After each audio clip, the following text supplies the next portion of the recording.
मला जवळ-जवळ हा प्रॉब्लेम त्वचेचा 10 वर्षापासून होता. तर मी ॲलोपॅथी केले, होमिओपॅथी केले. मला काही रिझल्ट मिळाला नाही. पण माझ्या मुलाने मॅडम डोणगावकरची मुलाखत पाहिली, ऐकली. तर ते म्हणे, "पप्पा तुम्ही तिथं जाऊन या म्हणे औरंगाबादला. तुम्हाला 100% रिझल्ट मिळणार." तर मी पहिल्यांदा आलो तर मला पहिल्याच महिन्यामध्ये रिझल्ट थोडा हळू मिळाला. दुसऱ्यांदा आलो तो एकदम माझ्या त्वचा मला कधी गेलं ते कळलं सुद्धा नाही. त्याची औषधं आणि ते प्रभावी असल्यामुळं मला त्याचा रिझल्ट क्लिअर मिळाला. मला फार आनंद वाटला. तर मला देवासारखे ते भेटले असं मी समजतो आणि मला एकदम भारी वाटलं ते. आणि पथ्य वगैरे माझे पूर्ण तसे मी ज्यांना सांगितलं तसं मी पथ्य धरले.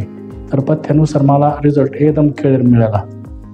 ज्यांना कोणाच्या त्वचेवर काही आलेलं आहे, कोडे म्हणा, काही स्वराशीज वगैरे असं, त्यांनी त्याच्याकडे एक वेळेस अवश्य भेट द्यावा आणि तुमचा आजार क्लिअर होईल याची खात्री आहे.